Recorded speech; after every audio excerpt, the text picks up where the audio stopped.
What is up, everybody? I'm some idiot with a wrench. My name is Dalton. Today, we're doing something very exciting. We're going to see if my 1965 Ford Galaxy will start and get the hell out of the way. I know in my last video, I pinky promised all of you guys that the next one would be a first drive on the Chevelle. And I meant that wholeheartedly with my whole chest. I really did. Except I went to go try and get this out of here. It doesn't really fit. It's kind of sketchy because I got a bunch of shit everywhere because I'm a mess. My life is chaos constantly. So that needs to move. And so I went to go try and fire it up because it did like at least bark off when I first acquired it, right? I was able to hear the 289 run. Now it won't. And I don't know if the transmission's good. I don't even know if the transmission's hooked up right. It's got this cool kid floor shifter thing on it. So it's an absolute mess and I need it out of my way so I can drive the car that's not the mess. You see my problem. So instead of doing a first drive today we're doing a revival. We're seeing if we can get the Ford out of the way. So let me put the camera down. I'll walk you guys around the car. We'll see what we're dealing with. I'll talk about it a little bit and we'll get to work. Okay, so let's go over the car real quick. Some of the things we need to address, especially for today, and then let's get to it. This is a 1965 Ford Galaxy. It might be a 500. I don't really know what that means, to be perfectly honest with you. And it's been slightly modified by the previous owner. Fancy Mustang wheels, apparently. Cool blacked out paint. That is primer. In the 3 or 4 months that it's been mine, it is definitely grayed out quite a bit, so that's probably going to need to be addressed. It is missing some trim, and by missing I mean it's in pieces in the cab of the car. All the trim's blacked out, including the piece that goes over these big HID Daymaker things that we've got going on here. Before you ask, no, they don't work. They're wired in, but they don't even flicker, so there's something fun to figure out here. Wiring is my favorite thing in the world, so whatever. The body of the car is actually in exceptionally good shape. Just look at that. There's no dings, no dents, nothing like that. No rust, no rot eating away at it anywhere. Look at that.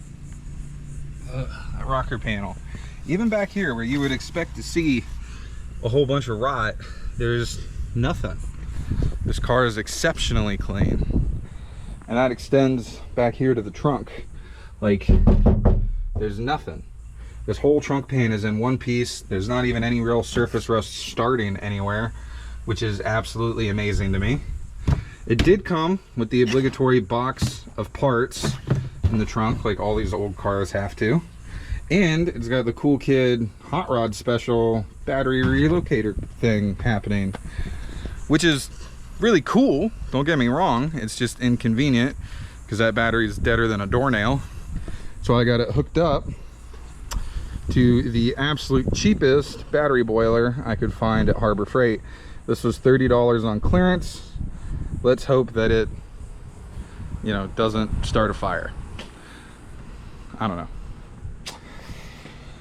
That's the outside of the car. Now down here in the fun part, the front part, here we have a Ford 289 small block V8.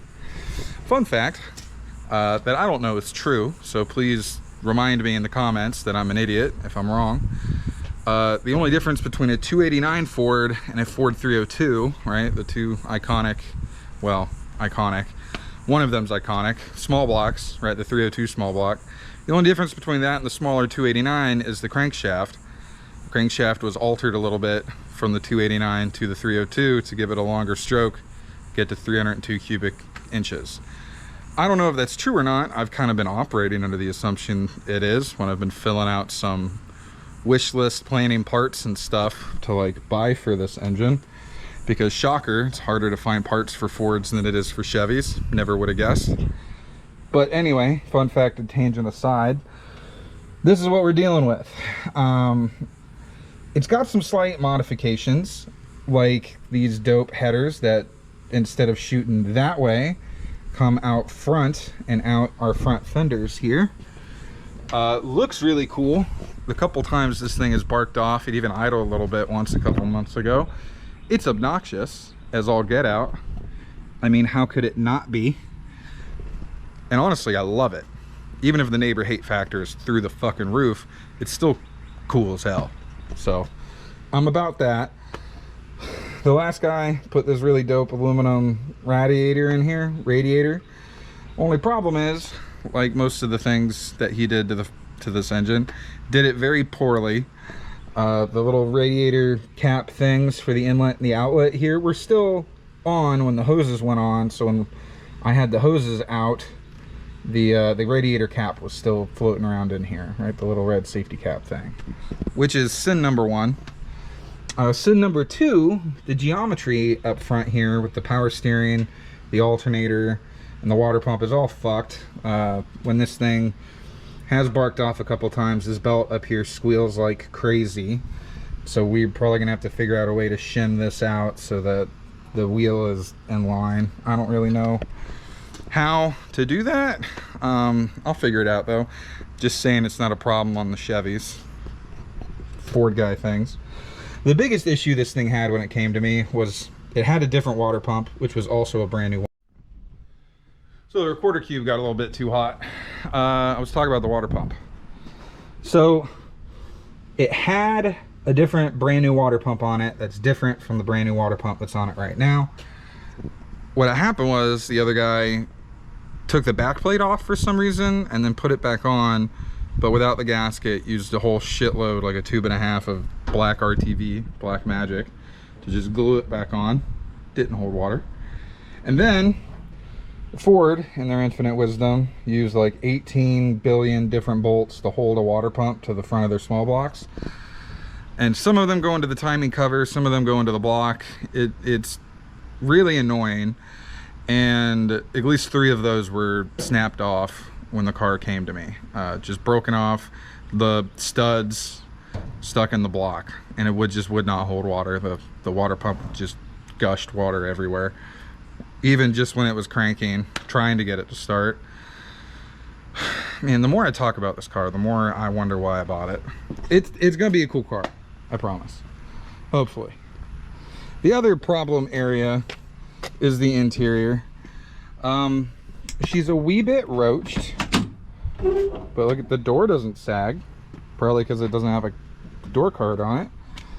But it's mostly unmolested in here, just old and grimy and beat up. A lot of some of the fancy stuff in the dash, like the trim kind of things, are missing. Cool kid, super cheap eBay special wheel, that's fine. The carpet used to be black, now it looks like dog puke.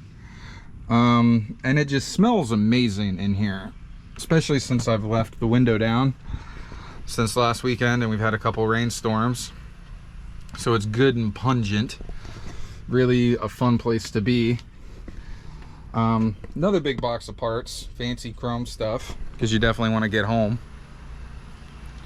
This is the biggest issue with this car, honestly. I'm memeing, but the interior is the worst part.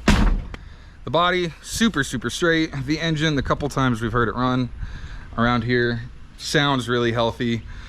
The transmission, who knows? I've been told C4s, which is what this is. Ford C4 transmissions are really tough and they're very reliable. Who knows? One of the guys I went on power tour with, Dustin, he's got a F100 with a C4 in it, and the C4 boiled a bunch of coolant, and or transmission fluid. That's why he had to take his Mustang. But he assures me that it's not the transmission's fault, so I don't know. We'll see. Yeah, that's basically the rundown on the car. That's where it's at. Needs a lot of interior work. Not gonna fuck with that today. Needs wiring, headlights. It's got an electric fan on that fancy aluminum radiator, and all that wiring's just zip tied to the upper radiator hose. Not worrying about that today. That's not a today problem. What we really need to do is make it move 10 feet, 10 feet. That's it. I've already checked the ATF levels in the transmission. They're full. I'm gonna throw about $40 worth of gas away. And by away, I mean into the tank that's probably rotted out in this car. And we're gonna get to work. First thing I wanna do is test the mechanical fuel pump. Because I have a feeling it's bad. And by I have a feeling it's bad, I mean the expert in my life has a feeling that it might be bad. You guys have noticed that this car's been here while I've been working on the Chevelle. If you've been watching any of my videos on this car, and it's been in various states of things happening with it, I haven't really done a lot to it. This is really gonna be the first time that I've wrenched on this car. My old lady's dad is a retired master mechanic, big Ford guy, and has got one of the biggest wrinkless brains I've ever encountered. And he has been over here very graciously volunteering his time. And let me tell you, man, I would still be lost in the sauce with this and with pretty much everything that happened here if it wasn't for him. He's an absolute wizard. And like the whole reason this turned out as well as it did is because of him. And the whole reason why that is in a position where it might actually be reliable someday is also because of him. So, whew, I am gonna steal his thunder and try and get this car running today. So, let's get to it. All right, so the first thing I wanna do is see if this battery charger is any fucking good. So, we're just gonna set this to emergency start. You can hear it actually working now. It's good, might start a fire. Next thing we need to do is get our key. I do have keys for the door and for the trunk. There is none for the ignition because the ignition switch doesn't exist anymore. Let me show you what I mean. Cool kid floor shifter. This is the switch, and I'm gonna go ahead and switch this over to the run position so that we can use the juice maker that's making a ton of noise on the roof and scaring me right now.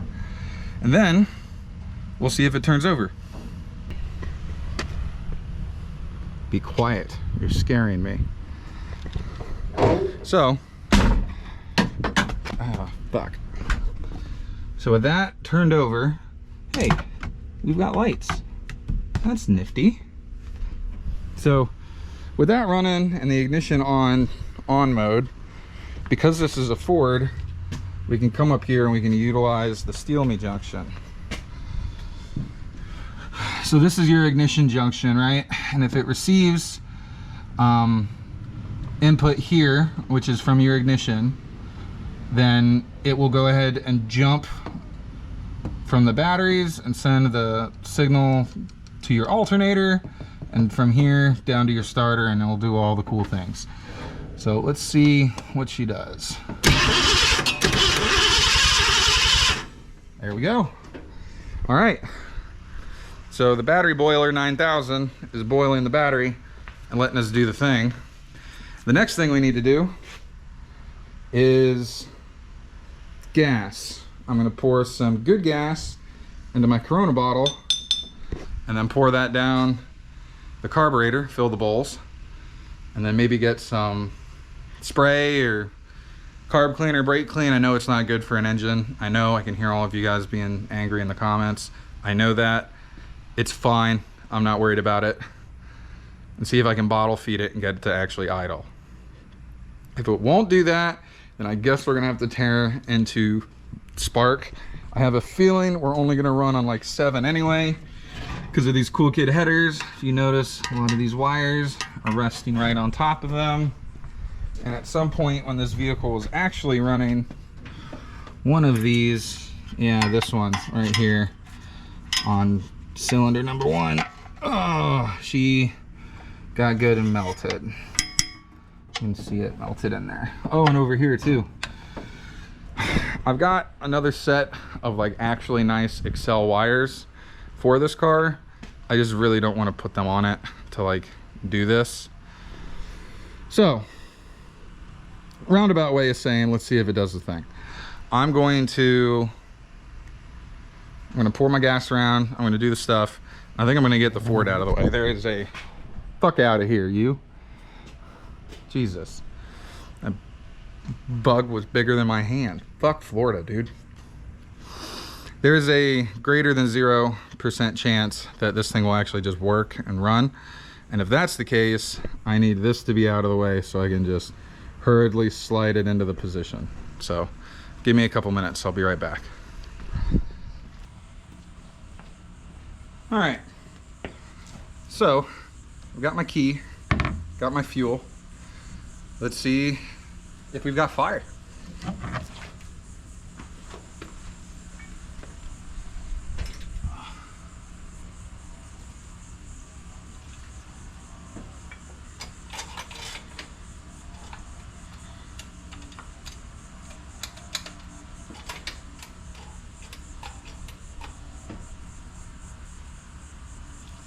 Give her a bit more. All right.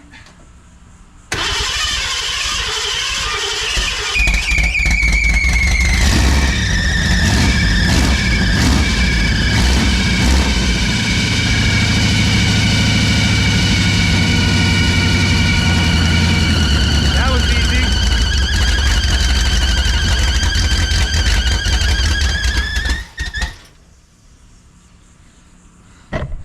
God damn. Would you believe me if I told you that was the first time I tried to do that? Jesus. Well, okay, so now we know a couple things. One, the alternator is squealing like a whore in church, or a stuck pig, or whatever you want to call it. Power steering pump's not even hooked up, so that's going to be really fun. One, which I actually don't even think I really want to fuck with. Actually, let me just take the belt off. I don't need that to move it, especially not with, you know, the lightning pumper doing the thing. So I need to get that unhooked because that just sounded fucking awful. The other thing is that I don't think it was still drawing its own fuel from the tank. So, because I put about 4 gallons out of that jug into this thing so that it would bark off and do the stuff. So, man, let me think for a sec. All right, so what I'm gonna do, I'm gonna deletify this. Why this is squealing, I don't know, and I don't really have the time or patience today to fuck with it. So, gone. We're gonna loosen this up and get rid of this belt so that it's not driving any accessories. And then the next thing I need to do is figure out a fuel source, or a way to get fuel in. This is what I'm talking about with the cool kid fuel filter. So I think I'm going to replace this, or actually I'm just going to unhook it here and then run that new fuel line I've got into a jerry can, and then with it ran into the jerry can, we'll have a fuel source. I've got the new pump. Let's hope I don't have to fuck with it, and let's see if it does anything then once it's plumbed into like a jerry can. Hopefully. Let's see. I don't know. I'm gonna mess with some stuff. I'll pick you guys back up. All right, I have updates because I kind of been squirreling around a little bit. So I went to hook this up to a jerry can, and there was fuel on this line when I disconnected it, on this side and this side of the filter. And then I pulled the fuel line out from up here in the carb. There was fuel. So the old pump is pumping. But then I, you know, hanging out, I put my eyeballs on some other things.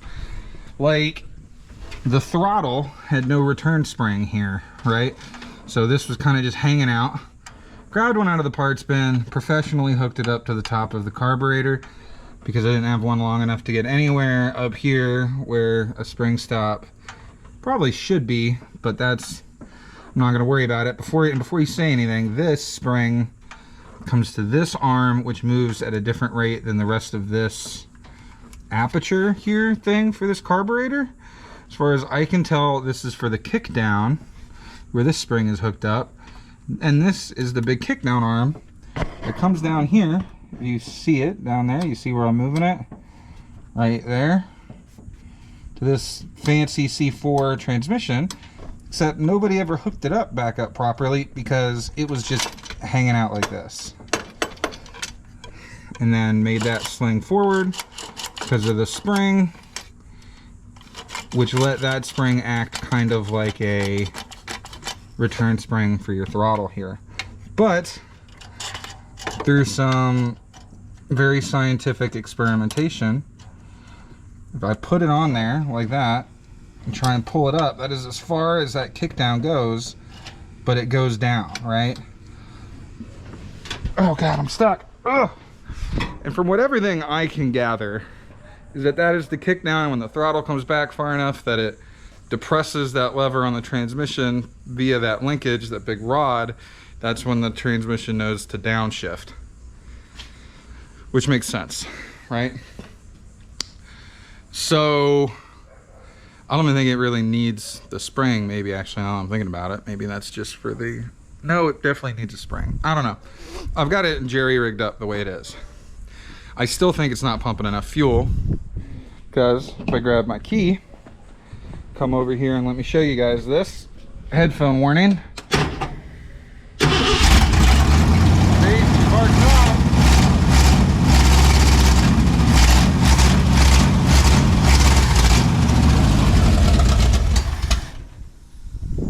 And then it dies, like it's running out of fuel. And I think it's because that fuel pump isn't pumping enough. So, oh, and it's not holding any water, so I'm at big risk of overheating it. So I'm gonna do the right thing and just fill the bitch up and see how long it idles, right? If I fill the bowl with externally, will the fuel pump provide enough for it to sit and run long enough for me to try and put it in gear? I don't know. Let's find out. Probably not, but it's worth a shot. All right, so that worked a little bit, not really. So I don't know. I'm not smart enough to know if it's a carburetor issue or a spark issue, because those wires are kind of fried on the driver's side.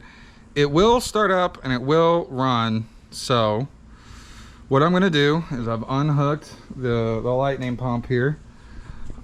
Still left it attached to the battery and on the roof of the car because safety. I'm gonna close the hood, I'm gonna jump in it, I'm gonna turn what's left of the ignition switch with my key, wherever that went. And I'm gonna try and get it running and put it in a gear and see what it does. I have very low hopes. PR, right? So the first thing after where it's at right now should be reverse. And I'm just gonna try and get it to go just like this, right? I should, right? Should work, hopefully. Hopefully. So I'm gonna set you guys up so you can watch me fail, and let's see if it does it. Hopefully, maybe. I don't know. All right. Here goes nothing.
Helps if you remember to take your bump stops off.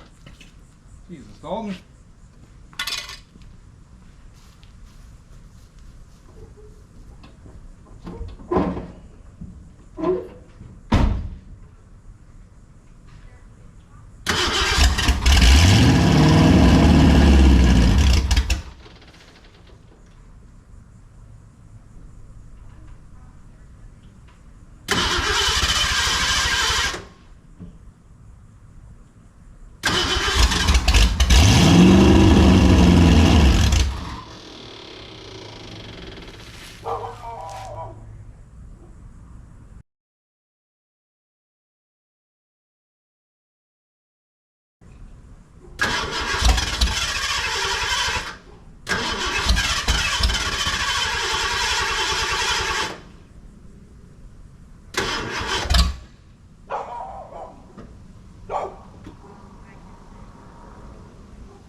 It kind of moved. All right, so you guys saw what was happening.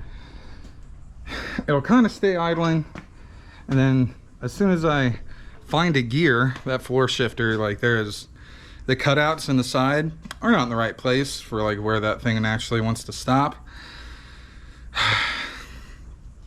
So you're kind of just playing, maybe I'm in a gear, maybe not. I don't know, but I think that's about all she's got. The battery's toasty on. I shocked the shit out of my fingers at least 7 times. So I guess moral of the story is don't buy a Ford, because Jesus Christ. Or don't buy somebody's half-baked, not finished lowrider project. That might be a better piece of advice. I don't know. It's gonna be a good car, but man, does it not just fight me every turn on the way there. I'm gonna think about charging it, or maybe trying to push it. I don't know. Let's see. I'll let you guys know what I do. First, I'm gonna go sit in the AC for a minute. Okay, so ended up pushing it, but look at that. It's over here. Now there's plenty of room for this girl to get out onto the street, to go be free. I think that's exactly what I'm getting ready to go do.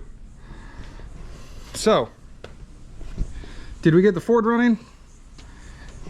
No, not really. I mean, it barks off but it won't idle. I don't know if it's the carb or spark or what, but I do know that I've got, or fuel, it could still be fuel. That fuel pump, even though it's pushing stuff, could not be pushing enough, right? That's still an option. So I don't know.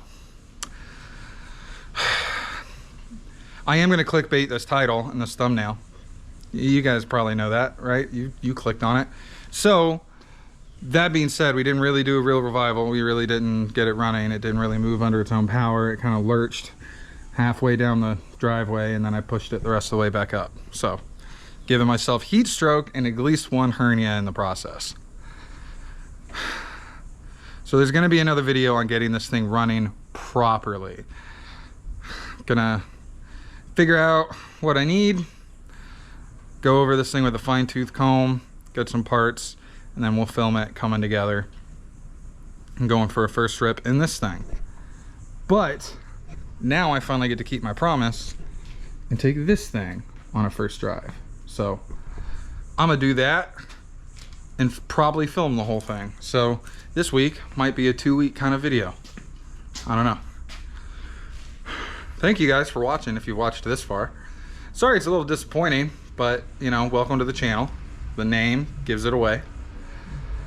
I appreciate you guys tuning in this far, if you have made it this far. Really does mean the world to me. If you want to drop a like or comment or whatever, interact with the video, it really helps out my algorithm, gets these videos out to more people. If not, that's fine. You know, keep on scrolling, brother. Hope you guys enjoy the rest of your day, and I will see you in the next one.